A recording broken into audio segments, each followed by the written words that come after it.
My boss had a fever, so I took him some medicine. When he collapsed into my arms, looking disheveled and burning up, I held up the mercury thermometer to the light and announced, "A solid 108 degrees Fahrenheit? Impressive. Guess we're going to need to use a suppository now." His handsome face turned crimson, and he clutched the edge of the blanket tightly, avoiding my gaze. "Just be gentle," he murmured shyly. It finally happened, our boss got sick. As one of the first employees to recover from the flu and return to work, it was my noble duty to deliver medicine to him at home. After scouring 3 pharmacies, I managed to snag the last box of fever reducers. Then, armed with a thermometer and a sense of mission, I knocked on his door. It took nearly 10 minutes for him to answer. When the door creaked open, I was greeted by my boss's chiseled face, now flushed with fever. Those rosy patches on his otherwise sharp features? Almost endearing. Avoiding his gaze, I thrust the bag toward him. "Boss, here's the fever medicine and thermometer. Take care of yourself, and get well soon." He stared at me with glassy eyes, not moving to take the bag. Great, fever's gotten to his brain. Setting the bag by the door, I turned to leave, but before I could take a step, he crumpled like a marionette with its strings cut. I barely caught him, stumbling under his weight but managing to stay upright. His chin dug into my shoulder, sending a sharp jab of pain down my spine. "Boss? Are you okay?" He wasn't unconscious, at least. With his large hand gripping my arm for support, he managed to steady himself against the doorframe.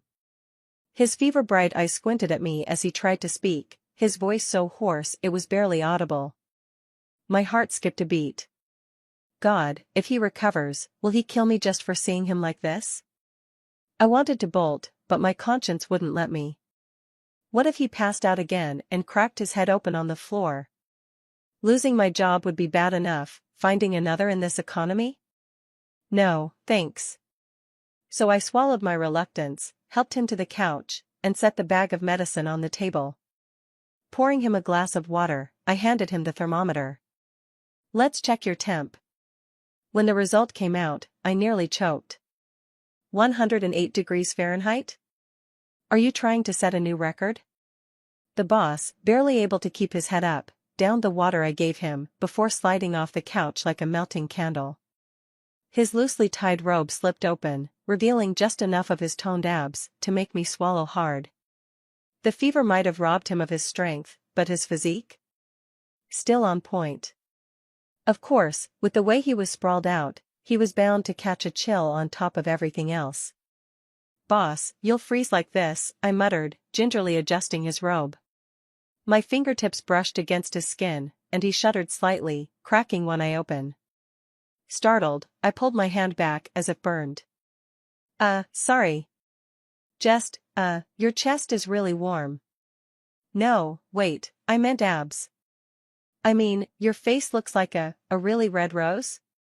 His half-lidded gaze pinned me in place, his silence louder than words. Finally, he raised a hand, signaling me to shut up. "Right. I'll just stay here until you've taken the medicine," I mumbled. He tried to sit up, wincing as his cracked lips moved to form words. His hoarse voice sounded so rough that I had to bite my lip to keep from laughing. When I glanced up, the daggers in his glare said it all. I pressed my lips together. No more jokes. As I turned to give him some space, his hand suddenly caught my wrist. The heat radiating from his palm was almost searing, but his grip was weak, barely there. Looking down at him, I saw something I never thought I'd see on his usually frosty face: vulnerability. His fever-reddened eyes, his dry lips, even the way his brow furrowed, it was almost endearing. "Please," he rasped. "Stay. Take care of me." I hesitated.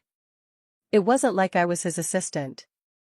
But then I remembered, his entire team, including his driver and personal aide, had been wiped out by the flu. He had no one else. And let's be honest, this was the perfect chance to score some major brownie points. Care for the boss while he's down, and maybe, just maybe, I'd be looking at a promotion. Visions of pay raises danced in my head, and before I knew it, I was gripping his hand in return. "Don't worry, boss," I said with a grin. "I've got you. I'll take care of everything until you're back on your feet." Then, I regretted my decision. I sat at the table, staring grimly at the medicine in my hand. I was doomed. The box of medication was acetaminophen suppositories. But with every pharmacy out of fever reducers, this was better than nothing, right? I turned to look at my clueless and unsuspecting boss. His face was still flushed, and he was staring blankly at me. I tried to explain, keeping my tone as neutral as possible. "So, this medicine, it needs to be inserted rectally." For a moment, his fever-reddened cheeks seemed to darken. After a heavy sigh, he reluctantly grabbed the box and wobbled toward the bathroom, his steps unsteady. "Need help?" I called after him. He froze in the doorway, gripping the frame as if it were his lifeline. Without turning around, he muttered something that sounded like, "No." What was there to be shy about? I was practically his nurse at this point. While he handled the awkward task, I wandered into the massive kitchen that looked more like a showroom. With no lemons in sight, I rummaged through the fridge and found some instant chicken soup. Heating it up seemed like a good idea. It always worked wonders when my mom made it for me during fevers. By the time I finished, my boss emerged from the bathroom. His movements were stiff, his legs taut, and his step slightly awkward. Being the considerate person I am, I immediately rushed over to support him, practically dragging him to his bed. He let out a muffled groan as he landed, completely drained of energy and unable to resist. So, I took charge. I wrapped my arm around him and fed him 2 full bowls of chicken soup. Now, my boss isn't one to eat much. Whenever we went out for meals, he'd barely touch his food. But today, I made sure he finished every drop. Did it help him recover? I wasn't sure. But for me? It was deeply satisfying, a cathartic revenge, if you will. He tried to resist a few times during the second bowl, but his attempts were weak at best. Eventually, he slumped against me, feebly pushing the bowl away. "Too much," he whispered, his voice soft and still raspy. "I can't drink anymore." I casually made some oatmeal porridge, but my boss barely managed 2 bites, before giving up. Meanwhile, I polished off a whole bowl without hesitation. After dinner, I pulled out a cooling patch and placed it on his forehead. He was too out of it to resist, letting me do whatever I wanted. Seeing this as an opportunity, I grabbed another bowl of chicken soup and fed it to him. Wrapped in his blanket, he'd been shivering earlier, but after finishing the soup, his tightly furrowed brows finally relaxed. I didn't dare leave him alone, so I crashed on the couch in his bedroom, still fully dressed. In the middle of the night, I suddenly felt a warmth over me. Drowsily, I opened my eyes to see my boss standing by the couch, draping a thin blanket over me under the soft glow of the nightlight. Startled, I sat up and took the blanket from him. "Thanks," I murmured. He nodded faintly, before retreating to his bed. His forehead was still sporting the cooling patch, but I couldn't help checking his face and neck. "It's been over 4 hours, and the fever still hasn't gone down?" I reached for the instructions on the suppositories. "They're supposed to work pretty well. Should we try another one?" His face immediately darkened as he shook his head, retreating under the covers in silent protest. I rubbed my hands together, trying to convince him. "You'll risk a lung infection at this rate." Weak and utterly drained, he still mustered the strength to swat away my hand holding the suppository. Gripping the corner of his blanket, I tugged lightly and said firmly, "It's for your health. No need to be shy, okay? Be good." He fought valiantly to preserve his dignity, but his resistance was futile. With one decisive motion, I yanked the blanket off him. In a voice as cold as ice, I said, "Don't worry, it'll be over in no time." 10 minutes later, he lay wrapped in his blanket, staring lifelessly at the ceiling like a delicate flower that had just been trampled. Sitting at the edge of his bed, I held a glass of warm water and met his wary gaze. He shrank further into his blanket as I cheerfully extended a hand with antibiotics. "Boss," I said with a smile, "time to take your meds." My boss pursed his lips, his expression a complicated mix of shame, indignation, and stubborn pride as he turned his face away. He looked like someone whose dignity had just been trampled. Fair enough. After all, he'd just had a fever suppository inserted by a 20-something female subordinate. But honestly, what did that have to do with me? I felt invigorated, practically glowing with satisfaction. The high and mighty boss was now utterly helpless, relying entirely on me. Feeling smug, I reached over to tilt his face, prepared to feed him his medication. But just as I moved in, he suddenly sat up. Before I could react, he doubled over, and vomited all over me. The pill in my hand crumbled to dust, and I froze, speechless, my face a mix of disbelief and despair. What did I do to deserve this? Once he finished, he flopped back onto the bed and promptly passed out, dead to the world. I glared at him, silently cursing. If he could see me, he'd know exactly what hatred looked like. The sense of déjà vu hit me hard. Where had I felt this before? Ah, yes. My first big project as a department lead. We'd gone out to celebrate, and my boss drank too much. His driver had to rush to the hospital for his wife's labor, leaving the drunk boss in my care. That night, he'd clung to me like a child, shyly burying his face in my chest, before vomiting all over me. Then, shamelessly, he'd asked me to pat his back and lull him to sleep. Well, what could I do? He's my bread and butter.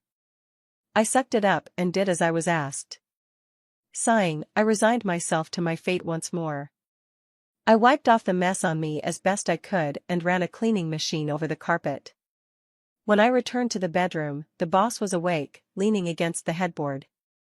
He stared at me, his bright eyes flickering with emotions, surprise, confusion, embarrassment, before settling into an uneasy calm. He seemed to finally realize why I was still here. I spread my hands. "Boss, do you have any clean clothes I can borrow?" He nodded obediently, dragging himself to the closet and pulling out a brand new set of pajamas. His face was still red as he carefully held the pajamas out to me like a shy goose. I grabbed them and headed to the bathroom. With his 6 feet 2 inches frame, his clothes were far too big for me. The oversized fabric hung loosely, the neckline too wide, and the pants far too long. I rolled up the sleeves and pant legs, looking like a kid trying on their parents' wardrobe. When I emerged, he was coughing lightly, his head turned away. His cheeks were even redder than before. I froze, concerned. "You're not burning up again, are you?" Sighing, I helped him back to bed. Kneeling beside him, I reached out to feel his neck, but he avoided my gaze, looking anywhere but at me. "What, do I look that bad?" Unamused, I grabbed his face and turned it toward me. "Look at me." His face flushed deeper. His skin was hot to the touch, soft and smooth under my fingers. It was almost comforting. I couldn't help myself and gave his cheek a couple of light squeezes. When our eyes met, his fevered yet startlingly bright, I felt a pang of guilt. Pulling my hand back, I shoved him under the covers and tucked him in tightly. "Stay warm. Sweat it out." His eyes followed me, glowing softly under the amber nightlight. The warm hue highlighted his sharp profile and slightly parted lips, which looked soft and inviting. I gulped. Who could resist beauty like this? Before temptation could take over, I yanked the blanket over his head. From under the covers, he squirmed before angrily shouting, "Jenny!" Even fevered, he remembered my name. I could only hope he wouldn't hold a grudge when he got better. Shrinking back sheepishly, I blurted out, "Understood." Ah, the curse of being a wage slave. After half a night of chaos, my boss finally settled down. I curled up on the sofa under the small blanket he'd given me. Sometime in the middle of the night, I was jolted awake by a sudden falling sensation. Groggily, I rolled over and propped myself up, rubbing my head as I glanced around. Oh, I'd fallen off the sofa. It didn't hurt at all, though. My boss's carpet was ridiculously plush. In fact, it was so comfortable that I decided to stay put. Tugging the blanket closer, I lay back down on the floor and went right back to sleep. Later, half asleep, I felt like I was floating. But my eyelids were too heavy to open, so I dismissed it as a weird dream. Whatever. I was too tired to care. Sleep first, questions later. The next time I woke up, sunlight was streaming through the floor-to-ceiling windows, warming my face. I blinked a few times and stretched, feeling refreshed. This carpet was better than my bed at home. So soft and cozy. Wait, this wasn't the carpet. The texture under my hand was smooth, warm, and alive? Confused, I blinked again and looked down at where my hand rested. Right into a pair of deep, questioning eyes. My boss was staring at me, one eyebrow raised. And my hand? It had somehow slipped under the hem of his robe, resting on his warm, taut skin. I let out a startled scream and reflexively kicked him. A soft thud followed as he landed on the floor. Heart racing, I watched as his long fingers gripped the edge of the bed, pulling himself back up. His face was a mix of red and black, part fever, part outrage. "I'm so sorry, boss," I stammered, rushing to help him back onto the bed. Still flustered, I rubbed my head, trying to piece together how on earth I'd ended up in his bed. My eyes landed on the pillow next to him, my mind spinning with questions. He must have seen the confusion on my face, because he opened his mouth, then winced in pain. I leaned in, concerned. "Are you okay? What's wrong?" A quick check confirmed my suspicions. His throat was inflamed, and he couldn't speak. I handed him my phone. "Here, boss. Just type out what you want to say." As I hovered beside him, I couldn't help but notice how elegant his hands were. Long, slender fingers, clean and well-manicured nails, with veins running up to his forearms. There was something both powerful and restrained about them, like a mix of vitality and composure. His fingers moved deftly over the screen. The message read, "I carried you to the bed last night. You'd fallen asleep on the floor, and I didn't want you to catch a cold." I froze. My feverish, weak boss had carried me to the bed so I wouldn't get sick. And what did I do in return? Kicked him off the bed. I'm the worst. He wasn't done. With a small, amused smile, he added another line. "If you get sick, who's going to take care of me?" I stared at the screen, guilt washing over me. Okay, maybe I misjudged this infuriatingly considerate man. My boss leaned weakly against the headboard, his fever-flushed cheeks now pale, giving him a fragile, pitiful look. I reached out to feel his neck. It wasn't as hot anymore. He blinked at me, dazed, and shifted back slightly as though confused by my touch. In a hoarse voice, he managed to croak, "I want to shower. I've sweated too much." I grabbed the thermometer to check his temperature. 98.9 degrees Fahrenheit. After an entire night of chaos, the fever had finally broken. I was about to breathe a sigh of relief when he repeated, "I want to shower." Oh, dear God, save me from this clean freak. The last time I broke a fever and showered right after, I nearly killed myself. Yet here he was, fever just down, talking about bathing as if he didn't know how risky it was. I tugged at his pajama pants, pleading, "Can't you hold off a little? Showering now isn't safe." He hiked up his waistband, nearly yanking his pants back into place, and rasped stubbornly, "I can't stand it. I need to shower." "Fine. Have it your way, boss. But don't say I didn't warn you." I stationed myself outside the bathroom, listening nervously to the sound of water running for a solid 10 minutes. Then came a loud thud. I froze. Oh no. Bursting into the bathroom, I was greeted by the sight of my boss sprawled naked on the wet floor, foam barely clinging to his body as the shower mercilessly pelted his face with water. I shut off the shower and, despite my best efforts, my eyes drifted over his toned abs, and further down. Quickly, I swallowed hard, realizing this was neither the time nor place. I couldn't just leave him there, but I also couldn't exactly enjoy the view guilt-free. Grabbing a towel, I flung it over his lower half and tried dialing emergency services. Unsurprisingly, all the lines were busy. This flu epidemic had overwhelmed the system. Realizing that calling an ambulance would only lead to him being carried naked into a hospital, and likely lead to me getting fired, or worse, I put the phone down. Sighing, I resigned myself to fate. I slid my arms under his, and heaved, dragging his heavy, lifeless body out of the bathroom. By the time I got him to the bed, I was drenched in sweat. His fever had returned with a vengeance, his cheeks flushed bright red again. I slapped my hand on his chest, frustration washing over me. Yup. Back to square one. You see? This is why I said no. I muttered under my breath, fuming as I headed to the kitchen to make another round of chicken soup and oatmeal porridge.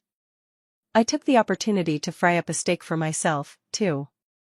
The man wasn't eating, so I figured I'd help myself. After inhaling my meal, I returned to the bedroom to force another bowl of soup down his throat. By nighttime, his temperature had climbed back to 108 degrees Fahrenheit. He was delirious, mumbling nonsense, and I started to worry. My eyes landed on the box of fever suppositories, and my feelings were complicated. I glanced at him. Don't blame me for this, boss. It's for your own good. Rolling him onto his stomach like a pancake, I ignored his feeble protests and administered the medication again. He let out a muffled groan and curled into a fetal position, clutching my shirt as he trembled slightly. His soft, disheveled hair brushed against my neck as he buried his face in my shoulder, his breathing gradually calming. I tugged the blanket over him, making sure to cover the parts the towel had failed to conceal earlier. As I adjusted the blanket, I noticed his lips moving faintly. Leaning in, I heard him whisper, "No, no." I froze. What was he dreaming about? What didn't he want? Then, louder, "No more chicken soup." Seriously? Chicken soup saved your life, boss. Rolling my eyes, I couldn't help but tease him, leaning closer to his ear. Boss, do you have someone you like? The words had barely left my mouth when his eyes snapped open. Startled, I flinched, and the two of us locked eyes. The light from the bedside lamp caught his gaze, and for a moment, all I could see was his dark, shimmering pupils staring into mine. His ragged breathing filled the air between us.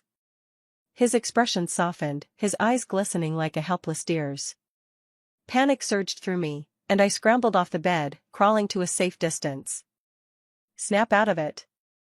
This is your boss. I took a deep breath, reminding myself of the giant villa I'd essentially funded through my hard work. This man might have paid my salary, but in a way, I was the one keeping him afloat. When I glanced back at him, I wasn't surprised to find him mortified. Pulling the blanket aside, he checked his body and then glared at me in horror. You, me, we.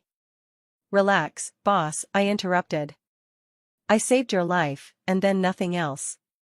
I explained everything multiple times, but even after putting on his pajamas, my boss tilted his head with a confused expression, utterly unable to grasp what I was saying. Honestly, the way he looked, lost and innocent, was oddly charming, like someone with an unguarded naivety. I gave up. Maybe once he was better, he'd forget all of this. Grabbing the small blanket, I headed for the sofa, only to feel a tug on my sleeve. Turning back, I saw his long lashes casting shadows on his delicate face, and the tips of his ears faintly red. Stay here tonight, he said softly. Clutching my collar defensively, I frowned. That doesn't seem appropriate. He raised his eyes, a subtle teasing glint in their corners. What do you think I'm capable of in my current state? He had a point. If anything, he should be worried about what I might do to his weakened self. He added, I'm afraid I'll need your help during the night and won't be able to wake you. Ah, so it wasn't a request, it was unpaid overtime. Got it. My destiny as a worker bee continued. Dragging my blanket, I lay down on the very edge of his massive bed. But before I could settle, he tugged my sleeve again, mumbling, I want to sleep on the outside. It's easier to get up for the bathroom. Resisting the urge to roll my eyes, I slid over to the other side. Silence filled the space behind me. I silently grumbled about how even in a feverish, dazed state, my boss could still be so demanding. Then, in the middle of the night, I felt his hand grab mine, tugging it under the blanket. Startled, I woke up fully alert, only to see him place my hand against his chest. His lips, still dry and cracked, murmured, "So hot." The fever was clearly messing with him, and he was using my hand like a cold compress. Even with my usual boldness, I couldn't stop the flush rising to my face. My hand rested awkwardly on his chest, which was firm and burning like a furnace. As if that wasn't enough, my little finger accidentally brushed against a small bump, causing his body to flinch slightly. He let out a soft hum, curling inward and burying his head in my chest. His soft hair brushed my chin, and his slight trembling made him look like a startled little animal. My heart unexpectedly softened.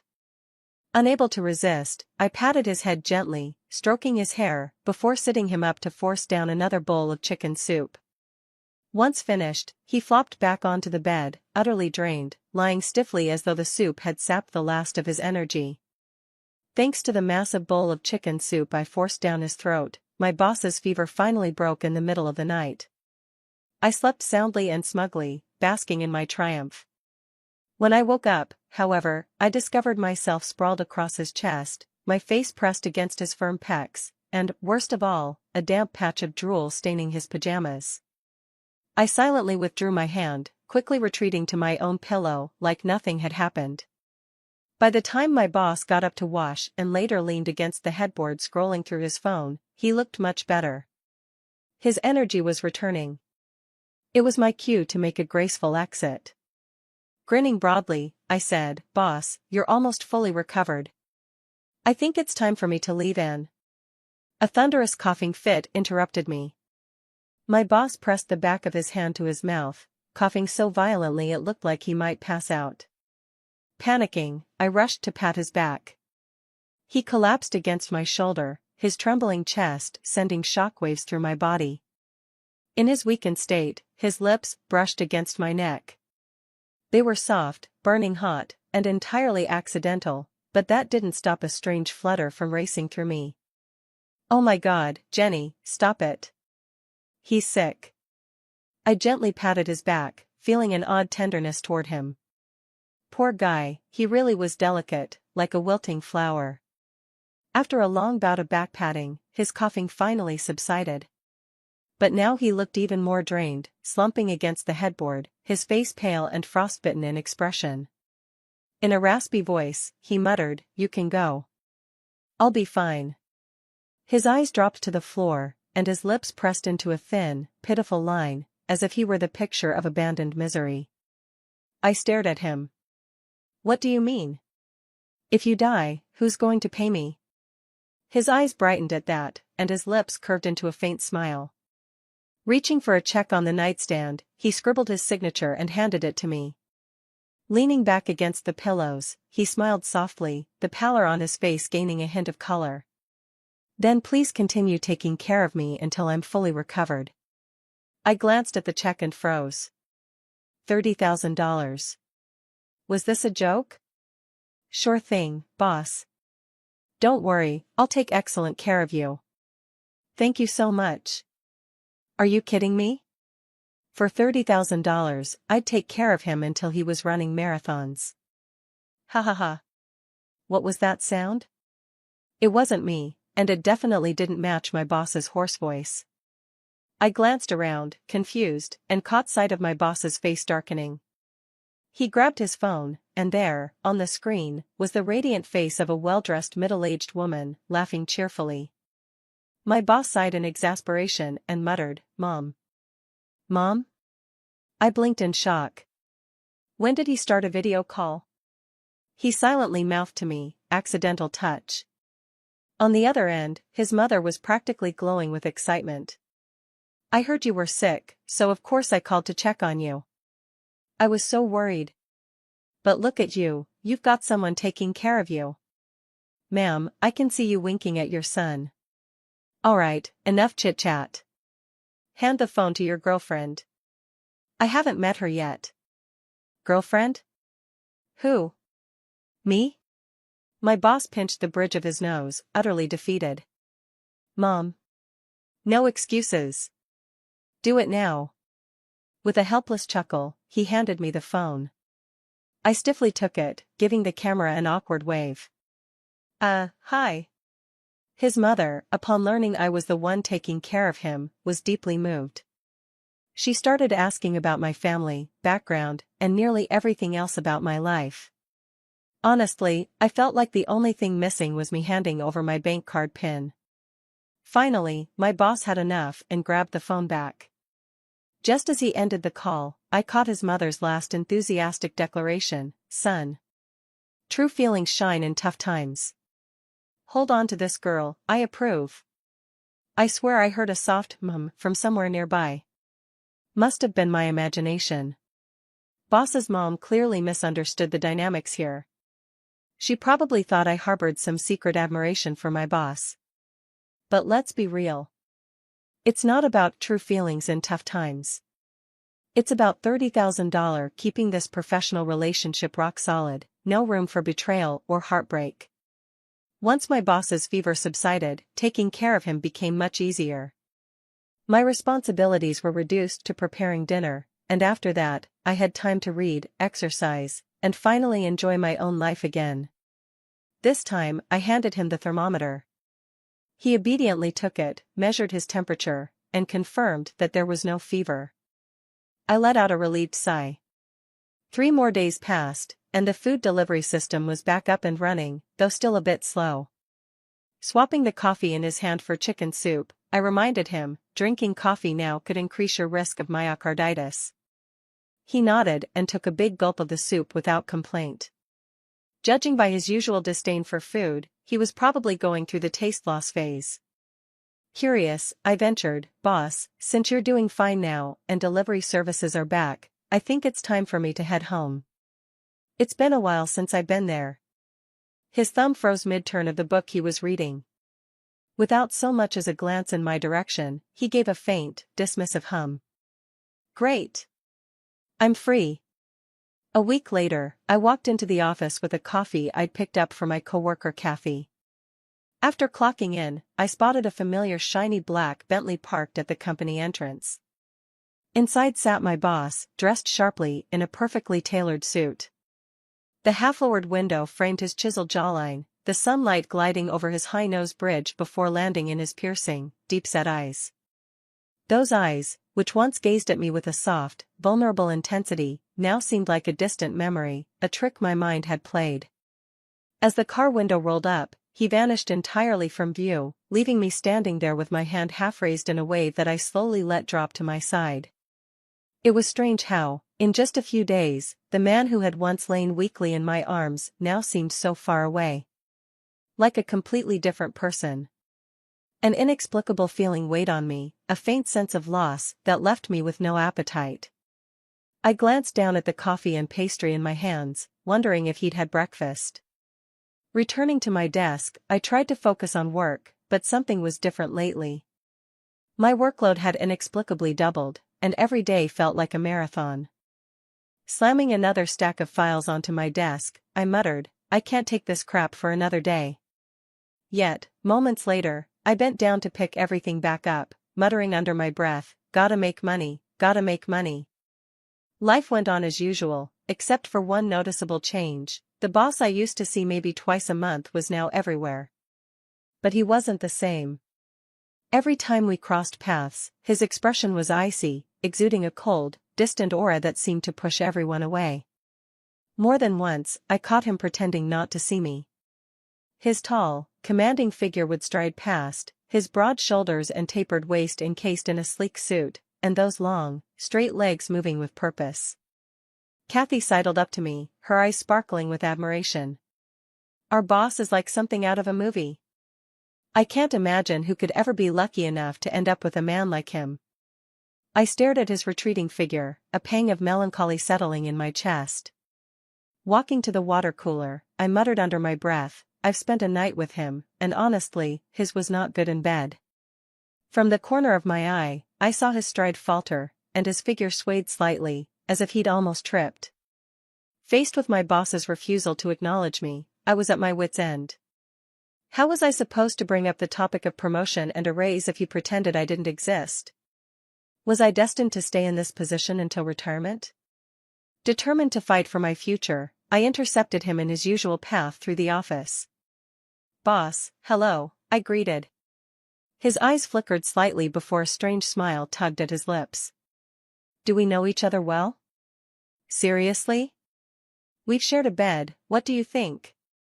I personally inserted a suppository for you, does that count as close? I've seen you naked, from head to toe, does that make us familiar?" But, of course, I couldn't actually say any of that. Anger bubbled up, and I blurted, "What? Are you seriously playing dumb?" "I personally." His face paled, and he clamped a hand over my mouth, hissing, "Enough." I blinked innocently. Why was he so worked up? All I wanted to say was that I personally saved his life. He hauled me into his office, shutting the door with a decisive kick. Once inside, he released me, straightened his suit, and asked, "What exactly do you want?" Without hesitation, I replied, "I want a transfer." Raising a brow, he leaned back slightly. "Oh? And what kind of transfer are you looking for?" Was that a hint of anticipation on his face? "I want a position that's less demanding," I said bluntly. "Preferably far away from my current one." His expression froze for a moment, the faint glimmer of expectation vanishing instantly.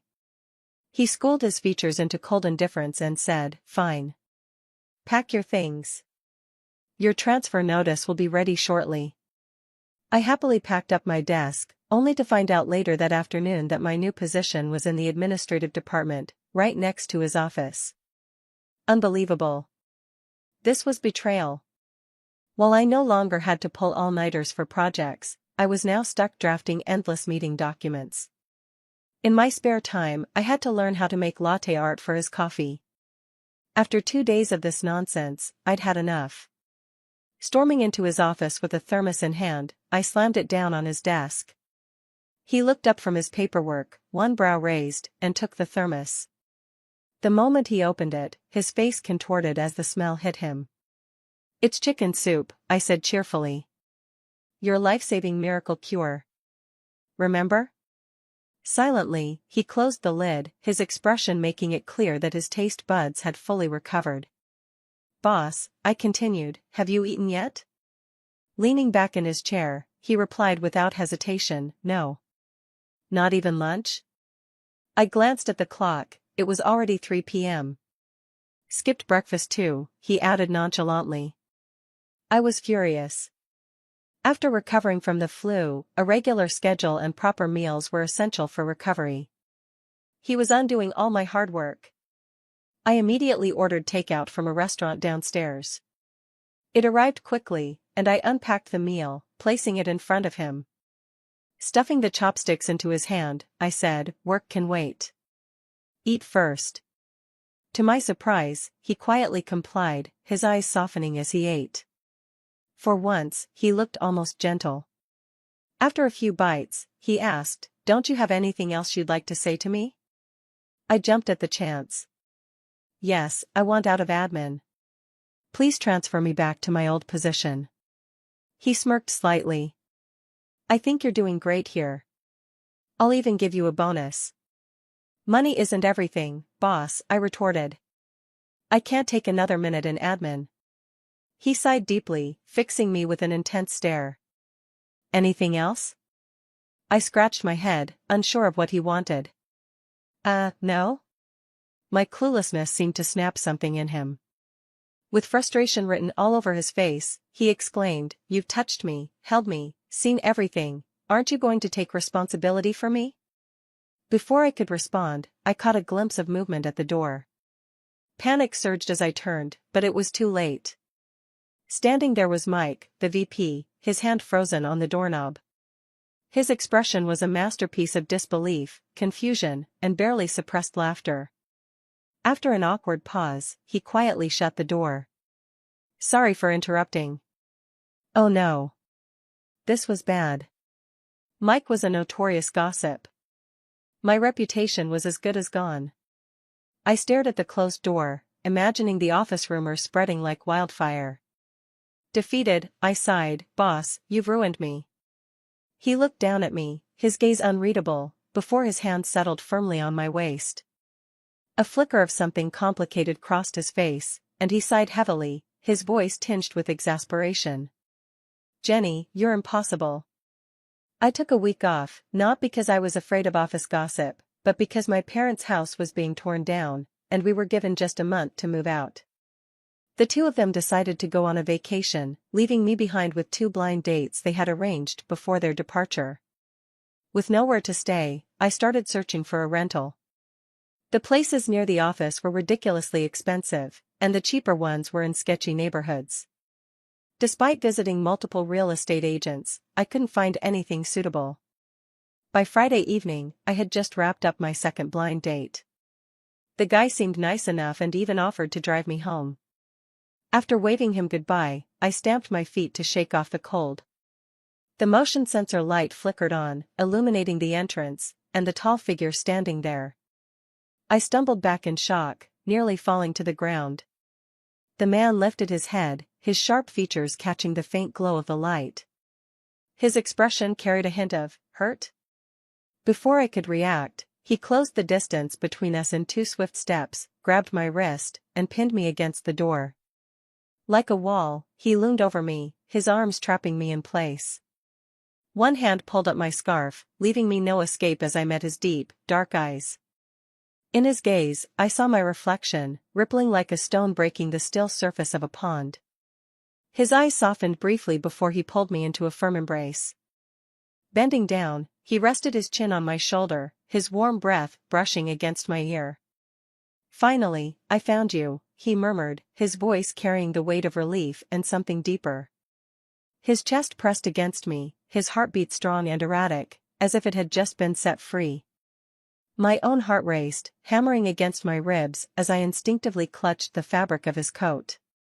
"Boss?" I whispered. His tone turned reproachful. "Why did you stop taking care of me? And who was that man who just dropped you off?" My heart leapt to my throat, and my gaze darted around nervously. Under his intense scrutiny, I confessed, a blind date. He took a deep breath, and I felt the chill of it on my neck. Panicking, I quickly added, "Don't worry. He wasn't interested in me." He let out a cold laugh. "And if he was interested? You'd start dating him?"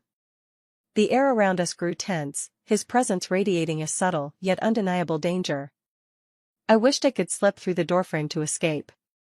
"Boss," I stammered, "if you needed something, you could have just called. No need to come all the way here." His voice dropped, low and steady. "Because your eyes can't lie. If I don't see you in person, I'd worry you were just making things up." He leaned closer, his breath warm against my cheek, the faint scent of his cologne surrounding me. "If you're thinking about dating," he murmured, "why not try dating me?" I froze, my breath hitching as my eyes widened. He was staring back at me, his gaze impossibly gentle, reflecting my stunned expression in his eyes. For a moment, he looked just like the man I had cared for during his illness, vulnerable, sincere, and completely disarming. I lowered my head, tugging my scarf up to hide my flushed face. My heart pounded so hard it was a wonder he couldn't hear it. Struggling to steady my voice, I managed a weak, then, "Let's give it a try." His shoulders relaxed, and a warm smile broke across his face. "I heard you're looking for a place to rent. How about we share a place instead?" Before I could respond, he added with a mischievous glint in his eyes, "The rent will be 1,000 kisses per month." That night, my boss practically abducted me back to his villa. Familiar with the place, I slipped off my shoes as usual. Before I could take a step, I was suddenly lifted off the ground. Reflexively, I wrapped my arms around his neck. He carried me straight to the same couch where I had laid him down during his fever. Without warning, he tossed me onto it and leaned over, trapping me beneath him. Panicked, I flipped over, burying my face in the cushions to avoid his gaze. He paused briefly, his fingers brushing away the stray strands of hair at the back of my neck. Terrified, I tried to crawl away, but his hand pressed firmly against my waist, pinning me to the cool leather of the couch. As I struggled, his warm fingers slipped under my shirt, tracing along my waistline. His breath was hot against my ear, and I froze when I heard his gritted voice. "Did you really say you slept with me, but it was just okay?" Oh no, he'd overheard me that day. Nothing is more embarrassing than being caught spreading rumors, especially by the person in question. Shrinking into the couch, I stammered, "Boss." He hummed softly, his tone dangerous as his hand squeezed my waist. "Try again." "Vincent," I whispered, my voice trembling. I grabbed the armrest, desperately trying to escape, but his large hand intertwined with mine, his fingers locking between mine as he effortlessly pulled me back. That night, Vincent stretched time itself. The next morning, my legs shook as I gathered my clothes scattered across the carpet.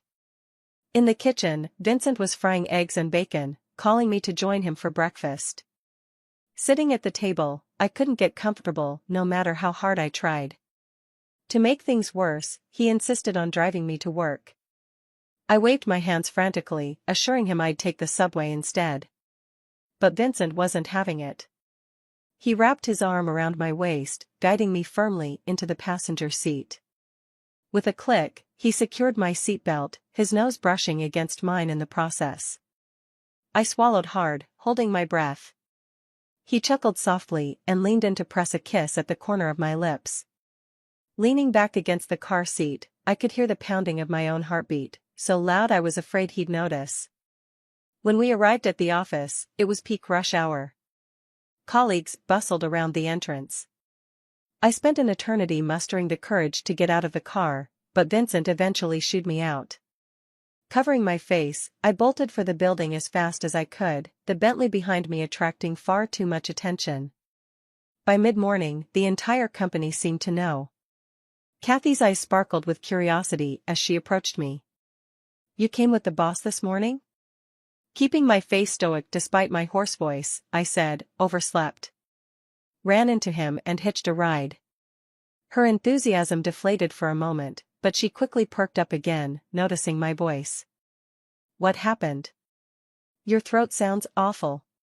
Pausing mid-sip of my coffee, I muttered through gritted teeth, "It's nothing." After work, I tried to sneak past the Bentley parked at the entrance, pretending I didn't see it. But a large hand grabbed my arm and yanked me into the car, landing me squarely in Vincent's firm embrace. He feigned irritation, his brow furrowing. "Am I that embarrassing to be seen with?" I let out a nervous laugh. "Office romance, it's best not to flaunt it, right?" Vincent gently tucked a stray strand of hair behind my ear, his lips brushing against my cheek in a tender kiss. His mood visibly brightened as he rolled up the window. "True," he said lightly. "But I think I deserve a little special treatment, don't you?" Through the glass, I saw my coworkers staring, their expressions ranging from shock to disbelief. I froze in place, wishing the ground would swallow me whole. Vincent was no longer the delicate flower I could nurse and boss around at will. Ever since he'd gotten his first taste of me, he'd been relentless, leaving me utterly exhausted every night. One morning, clutching my aching lower back, I finally resolved to reclaim some personal space. I made my way to a furniture store, determined to buy a single bed for the guest room. Just as I was about to pay, my phone buzzed with a message from Vincent. Attached was a photo, a custom-made 2.8-meter wide bed now occupying the guest room. The caption read, "Handpicked just for you. Make sure to sleep well, with me." Speechless, I stared at the screen. This man had officially made sure there was no escape. Vincent first noticed Jenny at a company dinner. As the project lead, she was seated among the team, but what stood out was how she quietly passed a carton of yogurt under the table to him with a playful wink. "Drinking this before alcohol can protect your stomach lining," she said, her voice light and cheerful. Her smile revealed two charming dimples, leaving a vivid impression on him. Vincent took the yogurt, the bottle still warm from her touch. That night, despite her thoughtful gesture, he ended up drinking too much. His hazy memories from the evening were of Jenny staying back to care for him. Her voice, soft and soothing like melted candy, coaxed him as he lay half-conscious. At one point, he remembered clasping a pair of delicate, warm hands. Something about the moment stirred him, a faint but persistent itch in his heart, like seeds taking root. Jenny had a glow about her. She could easily get along with everyone, effortlessly becoming the center of attention. She was hard to ignore. But for Vincent, she was someone he only dared to watch from a distance, stealing brief glances before duty pulled him away. When the flu outbreak hit, Jenny fell ill. Vincent, despite not showing it, had been paying attention. The fever medication his mother painstakingly procured for him? He had it sent to Jenny under the guise of a coworker's goodwill. Not long after, he succumbed to the flu himself. Mike had asked him if they should arrange for someone to bring him medicine. He barely registered the question, his fever clouding his thoughts, until he found himself asking, "How's Jenny?" The manager replied, "She just got back to work." Feverish and delirious, Vincent blurted out what he had been keeping to himself for weeks. "Then let Jenny bring the medicine to me."